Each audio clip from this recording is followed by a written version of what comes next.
Chula Vista Tours vans.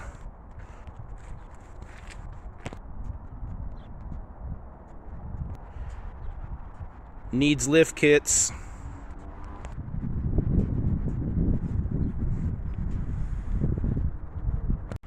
I'm noticing a lot of new faces in the comments lately. Excited about the lifted overlanding van hobby. So today's question: what lift kit do you have on your van? If you don't have a lift kit yet, what lift kit are you saving for?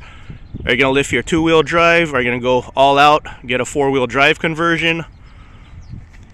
My van is lifted 5 inches on 285 33-inch tires.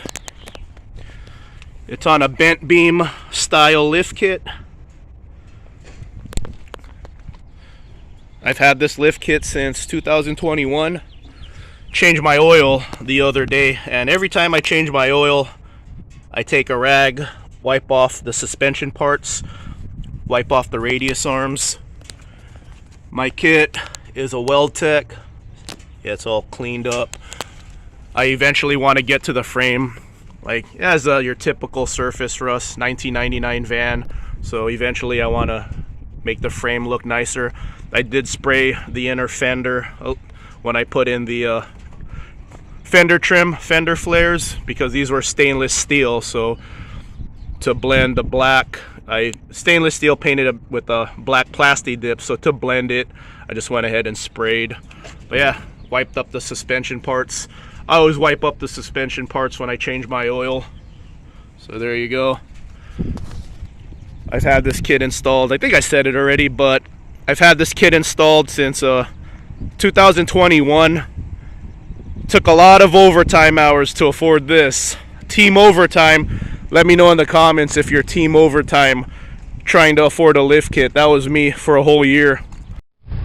Lifted RV. Yeah, V10.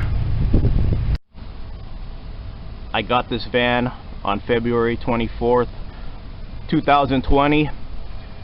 And for almost a year now, I've been talking about wanting to get a lift kit for this van. I had a lifted 1992 Ford Econoline with a 5.0 V8 action van suspension, and that thing was a lot of fun. It was really hard for me to let go of that van, but it was nickel and diming me. So I got this van, and this second go around I wanted the extended model with the V10. I wanted the power. This van has all the power that I want, and with the lift, it's gonna be sweet. I can't wait. I'm set to get my lift kit installed on March 4th. I'm at Weldtech right now. I'm parked to another Econoline here with the 6-inch lift, so you can see the difference right here. So wheel gap of my van stock, and then here's the wheel gap of the 6-inch lift right there. Big difference. I can't wait. It's gonna be a lot of fun. So I drove this around for a year before I got the lift. My last van was lifted. I had my last van for about 10 years, and it was lifted like 6 or 7 years I had it. You know, I have something I could sleep in. Like if I go on a long road trip, it's perfect. That's why I have it lifted for desert runs. It's kind of like a poor man's sports mobile van. So driving this around for a year, yeah, if you're a regular on my channel, what was I always talking about? What's up, guys? Working on my day off so I could get a lift kit. That was me all the time. The only thing missing is a lift kit. Other than that, that's pretty much how my van's gonna look. Just needs a lift kit. Black on chrome accents, chrome bumper with black light bar, chrome trim ring, chrome lug nuts, chrome rear bumper, and a black ladder. But I did take this van out on several adventures without the lift kit. Good morning. This is where I slept last night, by the water, the river rapids. This is becoming one of my favorite hobbies, camping by the water. It's so nice waking up next to this.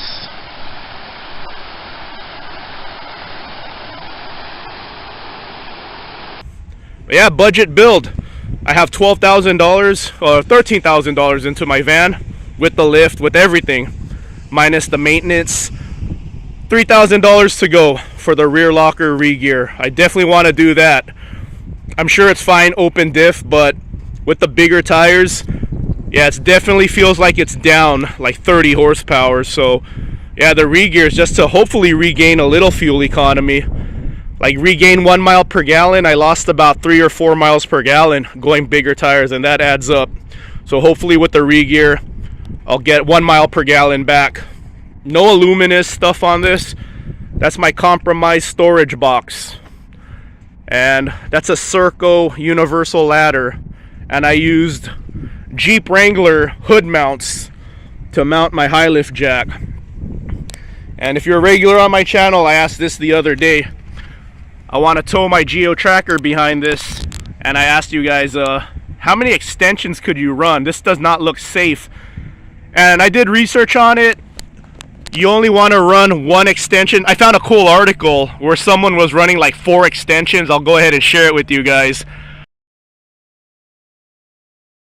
But I forgot which website wrote the article, but they sell trailering stuff, but they recommended 1 extension at most, preferably no extensions when you tow.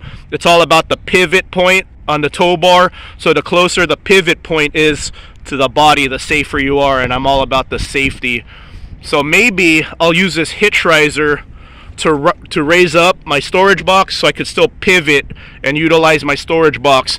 But if I'm running my if I'm towing my tracker, the entire tracker is a storage box. So there you go. Out of all my automotive hobbies, so in the subgenres, this is my favorite one. The van is by far my favorite genre within the automotive hobby.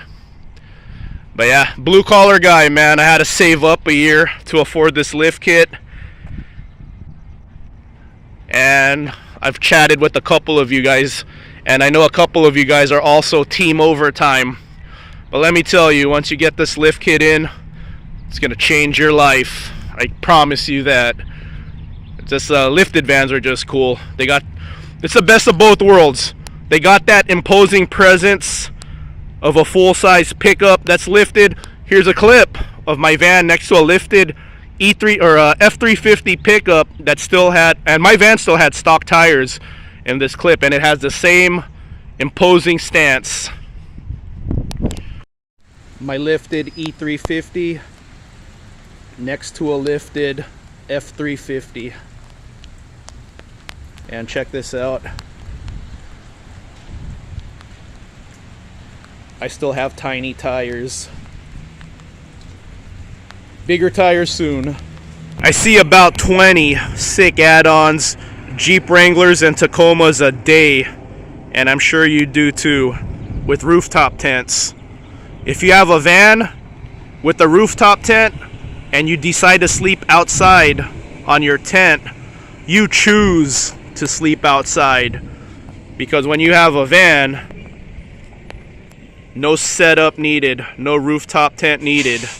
You just walk between the seats and go to your sleeping area. Or if you choose to, you can sleep outside if you want. So if you're just getting into this hobby, check out this video right here. I will show you the different lift options, the different price options. I'm team overtime. Spent almost $5,000 to get my van lifted, and for a blue collar guy like me, I can't just pull out my wallet and do that. I had to work a bunch of overtime. So we all have different financial situations. So if you want a 2-inch lift, 3-inch lift, 5-inch lift, or you have the budget to go 1-foot lift with the 4x4 conversion, do it. Get out there, have a good time. If you're into the lifted van genre, I know why you're into it. We're every bit as fanatical about our rigs as Jeep Wrangler and Toyota Tacoma drivers. There's just not as many of us out there. So hang out on this channel. We're gonna do some epic van meets in the future. If your loved ones are tired of you talking about your cool van to them, hang out with us. We want to hear you talk about your van all day long. It's encouraged.